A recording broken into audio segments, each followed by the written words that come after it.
I'm going to be going over my presentation, which is just basically kind of like an introductory to research using my own experience. So I'm going to share my screen now with you all and then head to my presentation.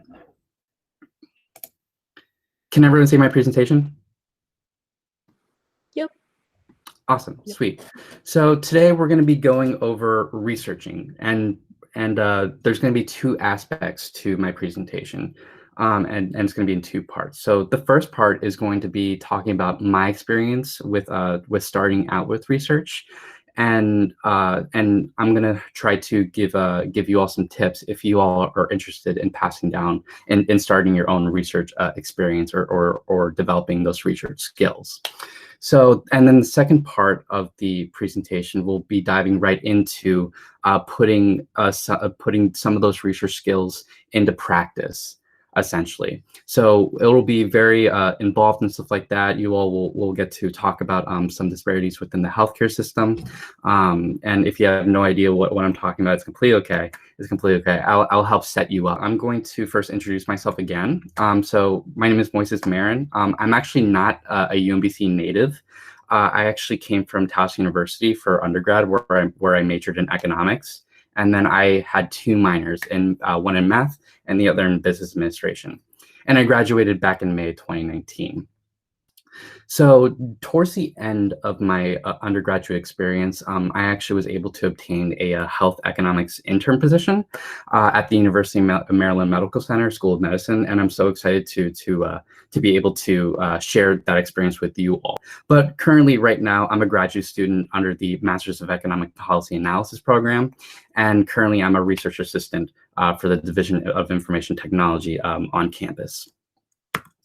So before we get started, I want to go over some objectives. So the first objective I have for you all is I want to be able to jumpstart your research skills and develop your research skills using firsthand experience from me and my time at the medical center. And from my experience, I want you all to be able to get some tips and some skills to be able to build up your research experience and being able to develop those skills, those important skills. And I want to be able to get you all to understand the time and the effort that is needed to jumpstart your research experience. I'll talk a little bit more about this later, but jumpstarting it can be a little tedious just because there's a bunch of factors that go on, but I'm here to walk you through it. And then later on, and this is going to be the part 2 of our presentation, we're going to be actually going through a little bit of the research process. So this is going to be time we actually learn how to do research by doing research. And we're going to be able to learn more about healthcare disparities within the United States from my example of using a Medicaid expansion. And if you have no idea what I'm talking about, it's completely okay. I'll help you all to set up, to get set up and stuff like that. So to start off with my research experience, I've actually only had about 1.5 years of experience, so I'm still a little new in the research field. But over my time, I've learned a lot about research, how to go through the process and stuff like that, and I'll be able to pass pass those tips down to you all. But my first research experience was at my internship at the medical center. So at the medical center, my supervisors came up to me and said, okay, we have a task for you. It's going to be really, really important. We have this brand new program that we want to implement, that we implemented, and we want you to evaluate it. Come up with the methodology, gather the data, and then tell us if the program is working or not.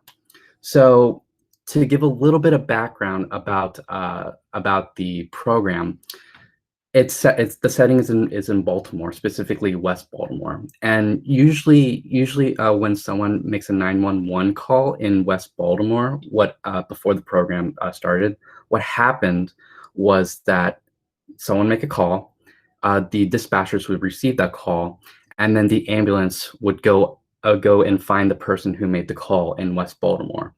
Typically, what the ambulance would do is that they would take the person straight to the hospital, essentially. And this program added a little twist to that the process of finding someone and taking them to the hospital. So this program allowed people who made a 911 call from West Baltimore. The ambulance would go find the person, and instead actually taking them directly to the hospital, they assess the patient right then and there to see if they actually need to go to the hospital.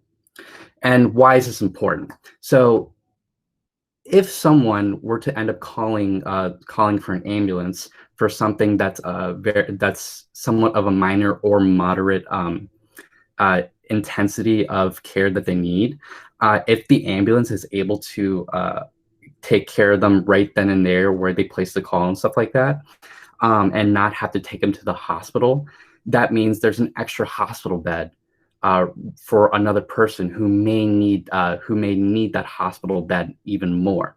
So as an overview, this program was supposed to help free up hospital resources by limiting the number of people who actually enter the hospital who really may not actually need the hospital. So when I first started this project, there was a couple steps that I needed to take. First, I needed to gather and understand the data. Then I need to research methodologies. How can I use the data to solve my research question? I had to go into advanced coding mode, essentially, and we'll be able to talk a little bit about coding and how you all can develop your skills, and obtaining and reporting those results. So once all that data is gathered, and once I apply the methodology and finish my coding, what did the data say, and will it help answer my research question? So to dive right in to what happened, I had to actually utilize a couple of different data sources. So I had to use hospital data from the University of Maryland Medical Center, and also the Uptown hospital. And that hospital data was really, really interesting because it had information about the students' demographics, their age and stuff like that, why they went to the hospital, and when they checked into the hospital, and when they checked out as well. I also had to use Baltimore County Fire Department data. So that data set actually had a lot of information about who placed the call, what was the number to place the call, why did they call, and when the ambulance dispatch got to the scene of where the call was placed, and if they took them to the hospital or not. And I'm not going to go over in depth about my methodology that I use because it can get a little confusing, but I was able to apply this very well-known methodology in the healthcare system called difference in difference. And before my time at the medical center, I had no idea what difference in difference was. I had to be self-taught essentially and teach myself about the assumptions and stuff like that, and how I can use that certain methodology and why is it useful and stuff like that. So this is where the dirty part kind of kicks in. So I had to try to apply my coding skills, even though that my coding skills weren't really amazing at the time. The data that I worked with was extremely, extremely dirty in the sense that there's missing information that I needed. I'm sorry, that was crucial to my analysis. There was just some weird stuff going on in the data, and it made my life harder essentially, because I had a much tougher time cleaning the data in the right way to apply the method I was using to help solve my research analysis. And we'll go over a little bit about coding and what you all can do.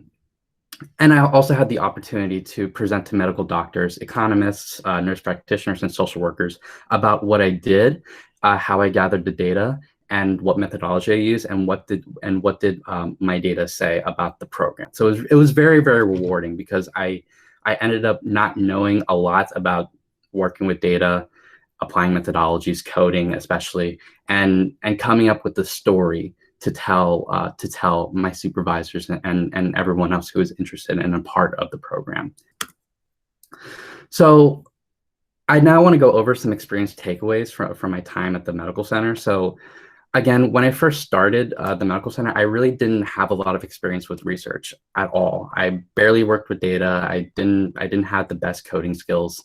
And I just want to say to you all, if you want to be able to jumpstart your research journey and develop your research skills, I'm going to be honest with you. It can be overwhelming working with data, especially if the data is big, because there could be a lot of information in that data set that you have to digest on your own, because you may see, oh, well, there's a bunch of numbers here, oh, a bunch of letters here. There's things that don't make sense. And that's okay. It's completely okay if you end up getting overwhelmed by how much data you're seeing on an Excel spreadsheet. What I can give to you all is that if you are able to take the time to go through all the data and understand it, it gets easier. The more you look at data, the easier it gets.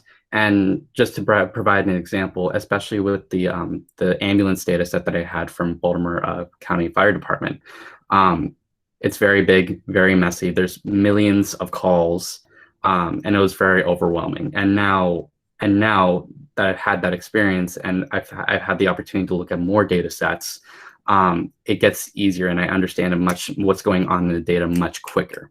So if you all want to jumpstart your careers with working with data, I highly recommend just taking the time and just going and just trying to find different data sets and understand it, because the more you do it, the easier it will get.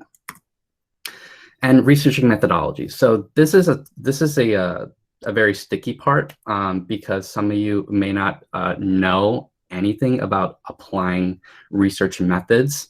And from my experience before my time at the medical center, I had no idea, again, about what difference in difference was. There was a whole bunch of math that I need to understand, and a whole bunch of theory that I also need to understand too. And that's okay.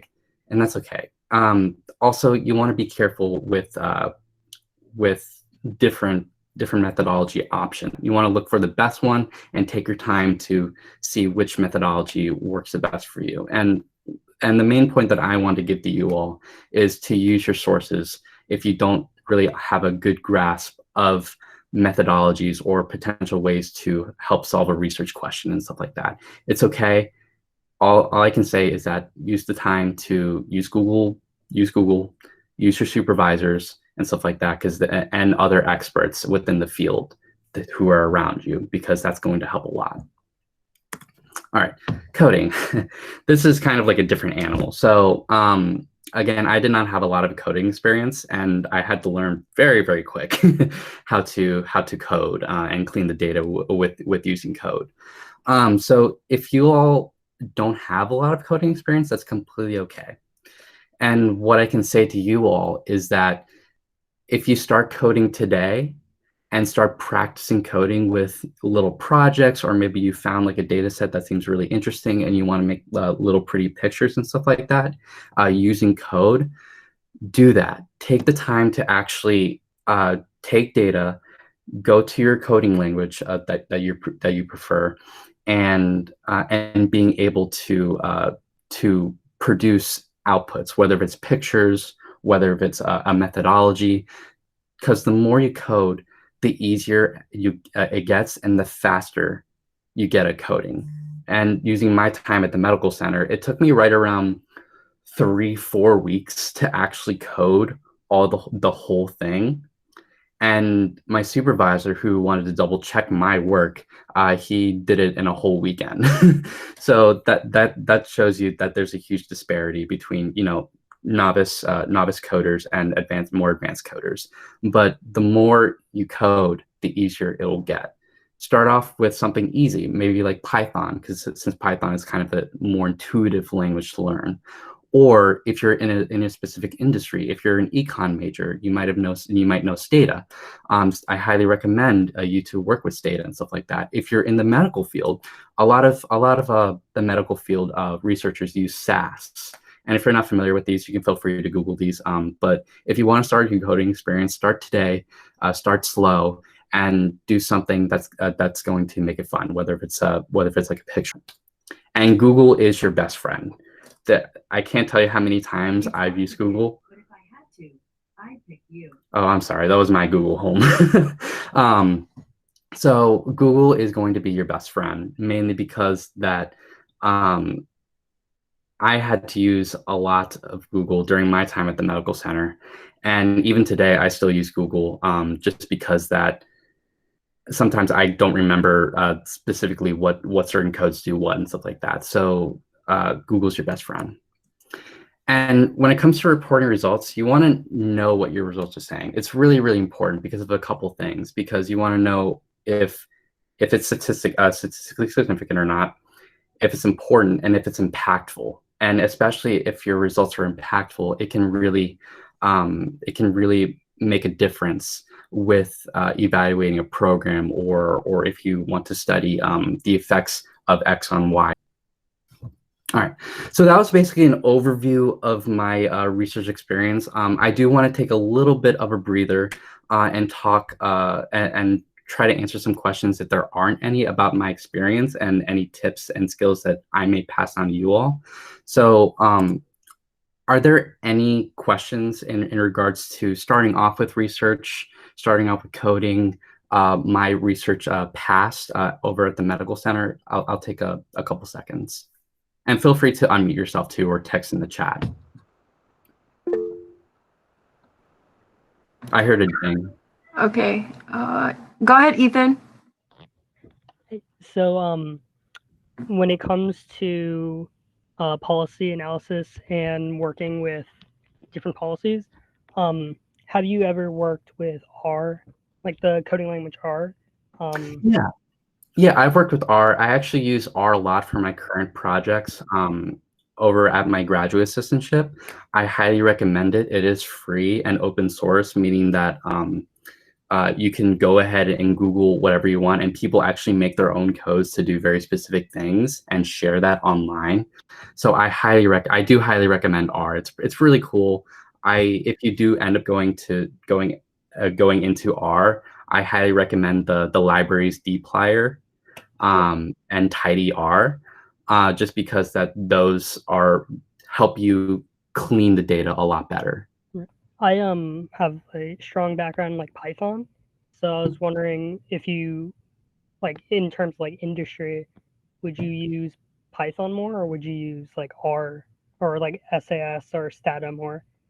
Yeah, it just depends. So for me, I use a lot more of Stata and R for more econ kind of stuff. If I'm doing more visualization or computer sciencey stuff, since the graduate assistantship I do is in data science, a lot of the data science researchers there use Python, but I only use it whenever I want to make like a pretty picture. Yeah. But of course, know your industry. If you're doing bio or something like that, or in the medical track, a lot of the medical track researchers use SAS. Definitely. Thank you. Yeah, of course. Wow, I had no idea that they use SAS in medical. Okay, Terrence, go ahead. Hello. So I first wanted to thank you for your presentation so far. Your experiences and your reflection has been very fascinating. So given the level of competitiveness with obtaining an internship at a medical center, what are some tips you recommend with like standing out and getting accepted? Yeah, so I actually got kind of lucky. I feel like everyone, when they get a job, they have that some sort of luck. But I was able to get the internship through connections. So if you know people within that industry, go ahead and talk to them, because I had a friend who was also an intern before me. And I was able to talk to him and say, hey, like, I'm really, really interested in this internship opportunity. Do you think you can pass down my information to your supervisors and stuff like that? And when it comes to I guess, like, when it comes to more answer your question, when it comes to actually obtaining an internship within the health field, you want to be able to say things that are relevant in the health field, and say work and give examples of work that you've done within the healthcare field and stuff like that. And you can start that today if you don't really know anything about what to start on. There's a lot of data out there on COVID, and it's going to be relevant and stuff like that. And I'm starting to do a project around COVID as well. So And it's very, very relevant too, because we're, I would be standing in front of you all if in a classroom if COVID never existed. But being able to say something about what you've done in the past, even if something little like, oh, I looked at data from COVID and I made these really, really cool pictures with COVID using code, will really help you be different. Because it's kind of hard to obtain health research experience now if you don't have like a formal position. Yeah, I agree. Thank you so much. Of course. I can take one more if there is any. Yeah. I have another just like quick question about research. Yeah. So I have background in research in like wet lab, so like in bacteria and whatnot. But I'm more interested in research in policy, possibly like economic and health. Do you think research, even if it's in a different field, is still beneficial in getting either an internship or transferring the skills over to a more policy-based research opportunity? Yeah, I definitely think so. There are a lot of transferable skills. All you just really need to do is just become more aware about what policies are out there and how you can tie it to your research skill. Did I answer your question? Yeah, definitely. Thank you. Okay, no problem. All right, sweet. So now we're going to move on to the second half of the presentation. So what's going to happen is that I'm going to present you all with the research question, and we're going to come up with how to solve this research question together, essentially. But before I do that, I want to help. I want to be able to get your minds in the right place so far when it comes to healthcare research. So the next couple slides will help you get you in the right mindset of answering the research question. So to begin, we all know that when it comes to healthcare, the U.S. compared to other nations may not be as optimal. And to kind of show this, the U.S. spends so much on healthcare. The U.S. spending actually grew in 2018 by 4.6%, and this outpaces inflation. And for those of you who don't really know economics, the way that you can tell how well an economy is doing is by checking how fast prices are moving. So usually on average, prices grow from one year to the next in the US by roughly around 2%. And that's normal. That's okay. That means that we're doing a great job from an economy perspective if we hit that 2% marker when it comes in terms of prices. So hearing that in 2018, that spending in the healthcare system grew by 4.6% is alarming. That's more than double than inflation. And the US spent in total $3.6 trillion with the T in 2018 on healthcare goods, expenditures, services, which is right around equivalent to $11,000 per person or per capita. And if you take a look at the picture right to the right, this picture shows the increase in how much the U.S. spends in healthcare as a proportion of GDP. And for those of you who don't know much about economics, GDP stands for gross domestic product, and you can just think of that as the total amount of stuff in dollars, in money, that the U.S. spends every year. So whether it's goods or services like tissues or flowers or books or consoles or video games and stuff like that, all those goods and services go into GDP. So as a proportion of GDP, the U.S. spends 17% of gross domestic product on healthcare expenditures, which is higher than other countries who are roughly similar to the U.S., such as Canada, which is sitting at 11%. Close to 11%, and the UK, which is sitting right around 10%. But even though that the U.S. spends so much on healthcare, Other indicators of a healthy lifestyle in the US, such as life expectancy and mortality rates, which I can show in the next slide, are worse compared to other wealthy nations who are similar to the US. For example, in Japan, on average, people live until 84 years. And in Canada, it's 82. But in the US in 2018, it was 78.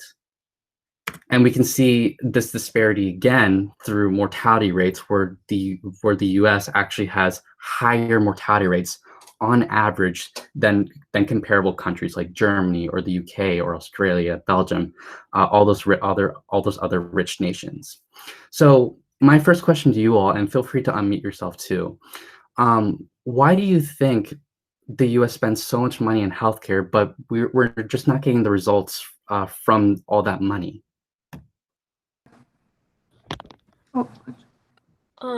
Because we have an inefficient system Okay. currently.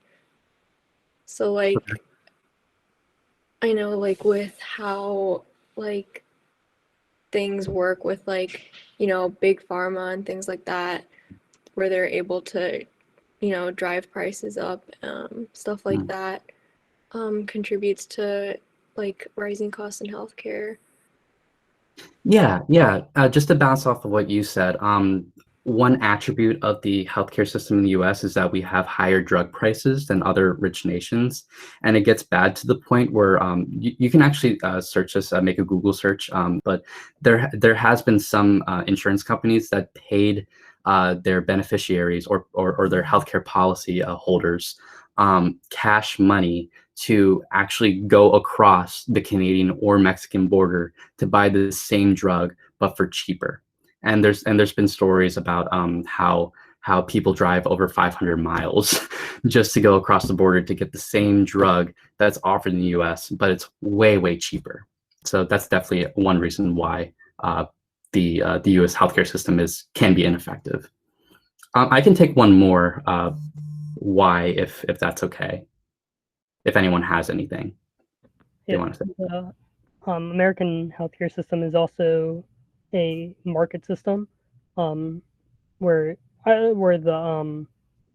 the focus is more put on market justice versus social, which allows private companies and even other hospitals to drive prices up. Like during the pandemic so far, there's reports of people paying like millions of dollars or having like $1 million hospital bill because the gloves they charge $100 per pair of gloves, $500 for a Tylenol, those type of things. So there's a big disparity in terms of how much money, like the cost of everything. Yeah, and keep that thought too. So what you're talking about a little bit is that there's not a lot of market regulations in the US healthcare system compared to other countries. So definitely keep that in mind for this next slide. But so next I want to talk about specifically one aspect of the healthcare system in the US that makes things a little more ineffective in the US and makes things a little more scarce and makes things a little more harsher in the US. So I want to take a look at insurance rates. For those of you who don't know, it's just the proportion of people that actually have insurance in the United States. If you take a look at the picture to the right, you can see that other rich nations such as Australia, Canada, Germany, Japan, the UK, the Netherlands, they have all perfect, if not almost perfect, coverage. But in the US, it's sitting at 90%. So right around 10% of, or almost 1 in 10% of all people in the US don't have health insurance. So my next question to you all is, why do you think that is? Why do you think that all these rich countries who are similar to the US have perfect insurance rates, but the US keeps lacking behind? No universal coverage. So just like you have to buy the insurance and the insurance costs a lot. And then if you have a low paying job or a job that doesn't provide you with health insurance, then, you know, if you're making a certain amount of money per year extremely hard to afford very expensive health insurance. Yeah, no, I agree. So most of the countries you see on the right, for example, to an extent, Germany, UK, they have universal healthcare system. But in the US, we do have kind of like a more market kind of based system and more employer based system where if you have a full-time job, most likely you're able to get a health insurance plan. But for a lot of people who don't have a full-time job, they may not be able to purchase employer-based insurance, and they have to go to the market, and that can be expensive too. So I agree with that. I agree with that. And I can take one more point. If not, I can go on to the next slide. All right, sweet. So I can move on. So my next question to you all is, why is having no insurance an issue? We have all these countries that have perfect insurance, and people are able to go to the hospital and stuff like that, and being able to have some sort of coverage. But in the US, we still have almost 1 in 10 people who don't have insurance. Why is that an issue for them? I'll read what Ethan said. Low access to primary care, medical costs are a lot. I guess why having no insurance is an issue. I think we talked about this in my 101 class back in freshman year. You want everyone to have insurance. That way, the insurance rate gets lower, and that's just assuming not everyone needs to use the insurance entirely or too intensely, right? So it brings the price down for everyone. Yeah, I agree with that. All right, so I want to see if anyone can come up with an answer to this. And if there's no answers, that's completely okay. But do any of you know how the US has helped to try to increase the insurance rates? Ethan says ACA. Yes, that is exactly what I'm going to go over next. So for those of you who don't know, the Affordable Care Act was a bill passed by Obama, and you may know it as Obamacare, which helped give more people insurance and stuff like that. And the way that it works is that for states that want to participate and expand their Medicaid program, they are able to do so with some subsidies that they get from the government and stuff like that, and some money that they get from the government. But specifically with the Medicaid expansion of 2004 from the ACA bill, Medicaid expansion would allow people to obtain insurance if they live 133% below the poverty line. And currently, 39 states have expanded Medicaid, but 11 have not expanded Medicaid.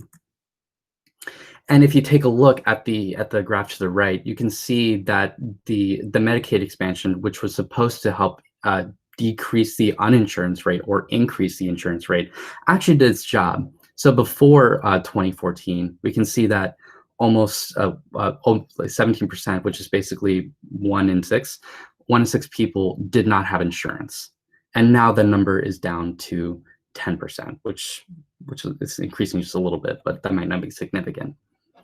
So to set up my research question to you all, what is insurance? What is having insurance supposed to do in theory? Well, if more people are covered, they'll be able to first go to the primary care doctor, like someone said earlier, and use more preventative care. And the theory is that, well, if they go get a checkup more often, then they shouldn't get sick as much. And if they don't get sick as much, then they shouldn't be able to use the hospital as much. So as an overview, what decreasing the uninsurance rate is supposed to do is supposed to increase outpatient care, which is kind of like going to your doctor for a checkup. You can think of it that way. And it's supposed to lower inpatient care, which is, you can think about it as actually needing to go to the hospital because you're just so sick, or needing to go to the ER. So my research question for you all is, did the ACA actually help decrease hospital utilization? And to help you all a little bit, with coming up with the research methodology and a research answer. What are some kind of data that you can use to help answer this research question? And you can feel free to think about some of the services that the hospital can provide. And if you're playing King for a Day, essentially, what kind of data would you want to use? And there are hints in the slide if you want to give it a go. I'll start, I guess. Maybe someone else will add something. So maybe like emergency care records, that might be helpful. Definitely. I don't know, like one thing that pops to my mind is like, because I know some people get like cancer diagnosis really late, so maybe seeing like that, like how many people got it really late because like, you know, insurance sucks, so people might be to go to the doctor. Okay. That's a great answer. That's a great answer. A data point that I was thinking of that might be really good to utilize is you take data from patient check-ins at primary care, so doctor's offices, home clinics, like places where you should quote unquote be going, and then you compare that to data surrounding hospital check-ins and see if there was a discrepancy or a difference from before ACA to then after ACA, and you can compare those, create some graphs, and run some statistical analysis, see if it's significant. Well, no, that's great. That's great. So I'm going to take a little bit of what you said. So you talked about checking into the hospital, right? I think so. I think so. So that counts as increasing, lowering or decreasing inpatient care. So we can actually use data that has information on when people checked in to outpatient care services like your doctor, stuff like that, or urgent care, something like that. But I'm actually gonna give you all the answer that I actually use to help answer this research question, which is hospital data. How many people are actually checking into the hospital and staying there overnight or for more than a couple days and stuff like that. So what are we going to use as an outcome? Essentially, we're going to use inpatient stays, the number of people that actually go to the hospital. So my next question that for you all, and something that you really have to think about, which someone answered already, but feel free to fill that in again. We have to think about the groups that are involved. So someone said that, hey, well, we can compare before and after Medicaid expansion, before 2014, after 2014. But remember that there are states that did and did not expand Medicaid. So my question to you all is that how can we use these two these 2 points, essentially the number of inpatient stays and knowing that there's states that did and did not expand Medicaid, to come up with a way to find an answer to a research question?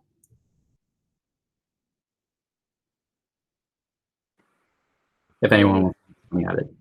You can like just compare the states like before and after ACA was implemented, and see like compare the changes in states that did expand Medicaid and states that didn't.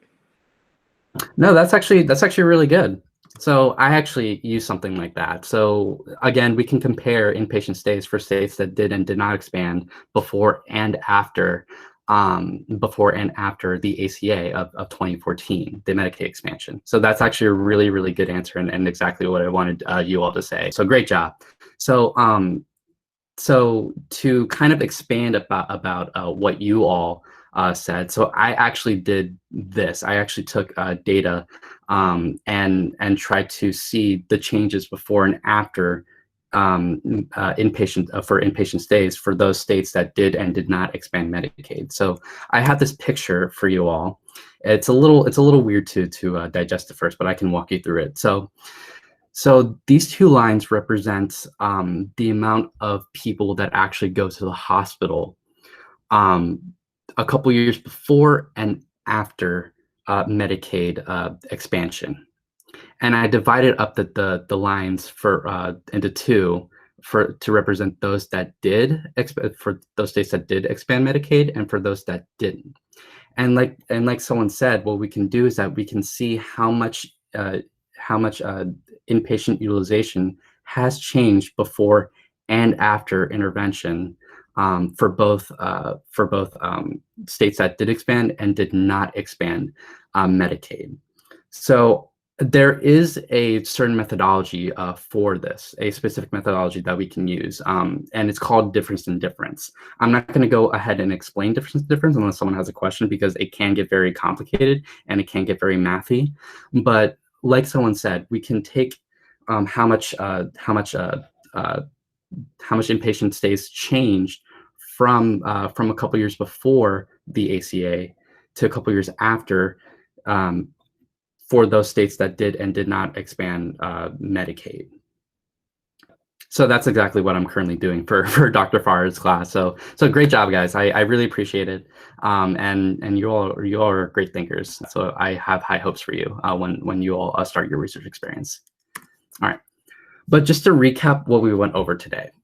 So what we just went over, we tried to answer a research question by coming up with the data that we want to use and a methodology that would be appropriate. And this is really, really helpful for you all because you got the opportunity to kind of expand your mind a little bit and kind of dive into an area where you may not have a lot of knowledge in, and that's okay. And that's all it takes. Just being curious and try to think about ways to answer a research question. And just to recap from my earlier section of the presentation, so I do want to say that when you're first starting off with research, it can be challenging because there's a lot of skills that you need to develop. You need to develop your coding skills. You need to develop your research skills with researching what other people have done in the literature or other research projects and stuff like that. And at first you will be slow. And as you further develop those skills, you will get faster and faster and more knowledgeable on how to apply research methods. And developing these skills is possible with a lot of hard work and a lot of determination to the point where it can be fun and very, very interesting. And now, and to the point where I talk to strangers about, hey, like what research are you doing if they're doing research, and just talking about what kind of work they're doing and stuff like that, which is always really, really fun to do. All right, so I want to say thank you all so much for participating in my presentation. You all are very, very skilled so far. So if you all are really, really interested in research, I highly suggest that you start as early as possible and do something within research that you think is fun or interesting. If you're interested in the healthcare field, go ahead and try to find data, mess around with it, and try to get that experience so that you can develop the skills and be faster and stuff like that. So I'm gonna exit off of here, and I want to be able to answer any questions that you all may have about researching, developing those skills, or anything that I've done in the past or currently doing.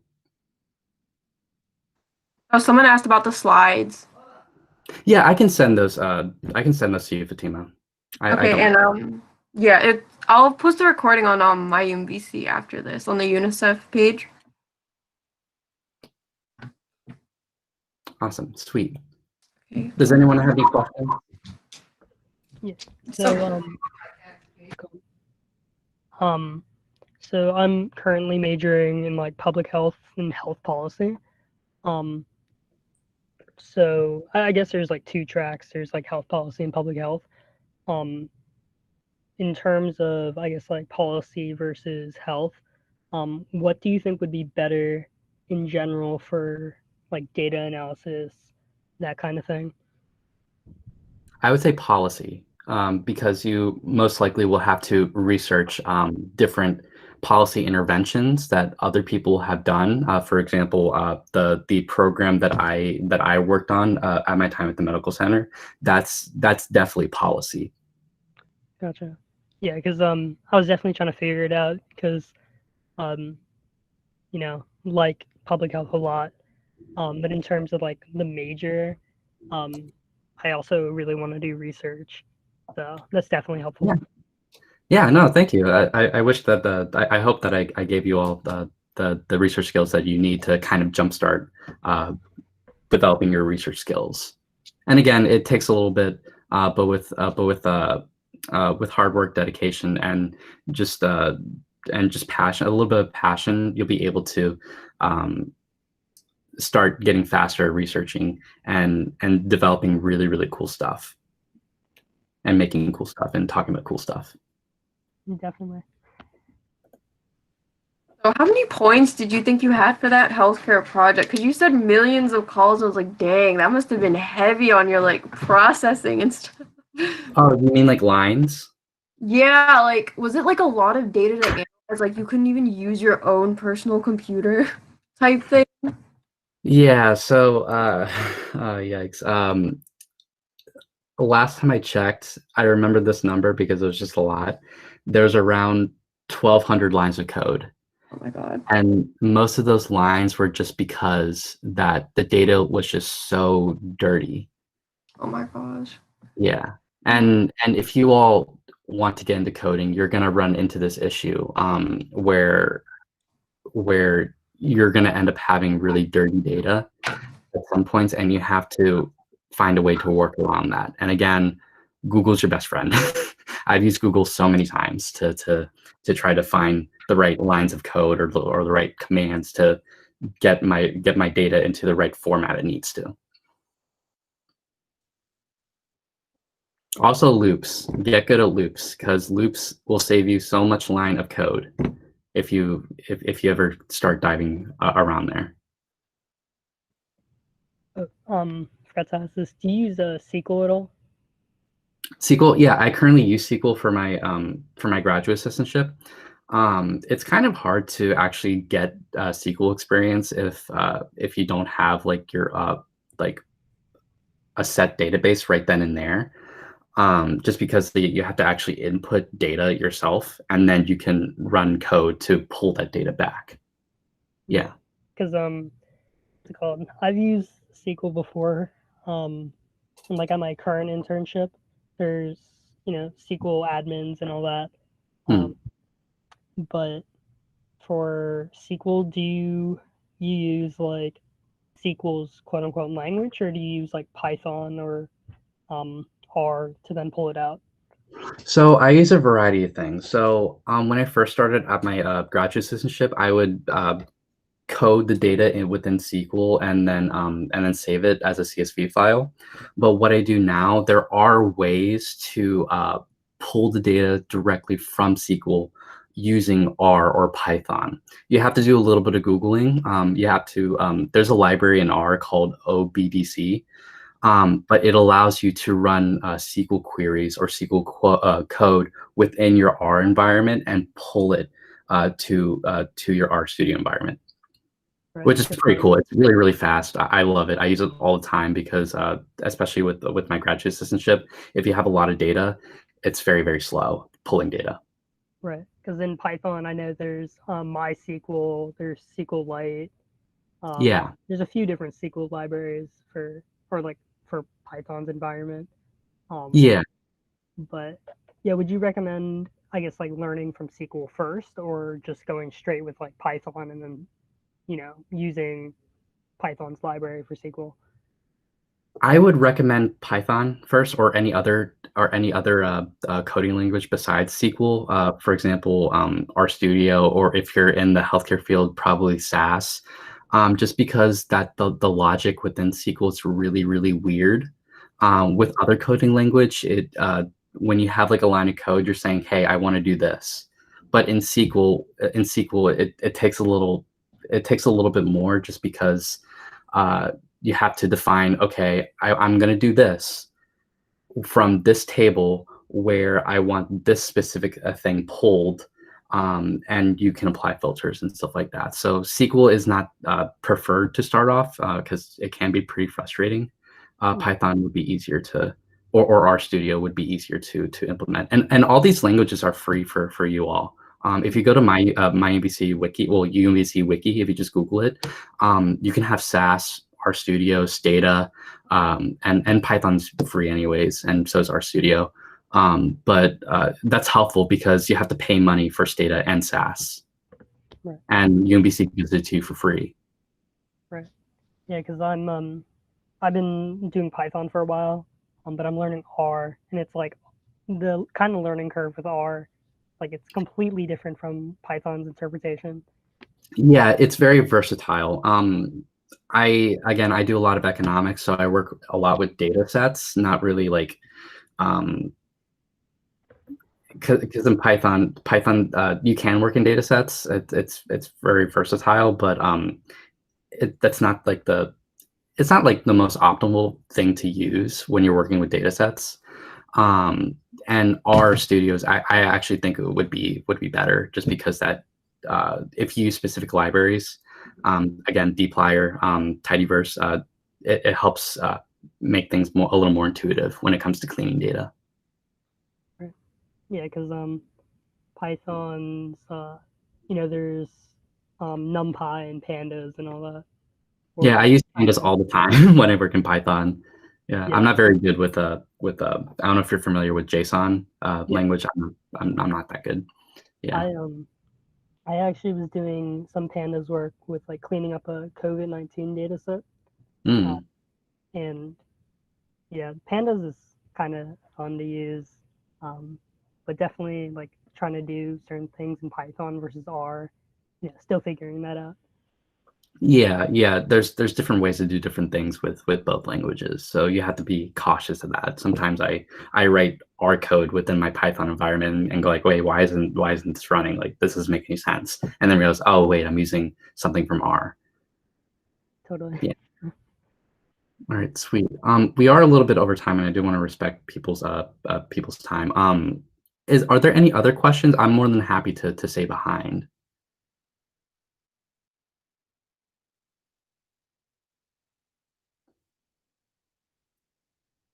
All right, awesome. If you have any other questions, I'm more than happy to stay behind. But other than that, I'd like to thank you all so much for coming today. I really appreciate it, and I really hope that you all learned something about jumpstarting your career with research.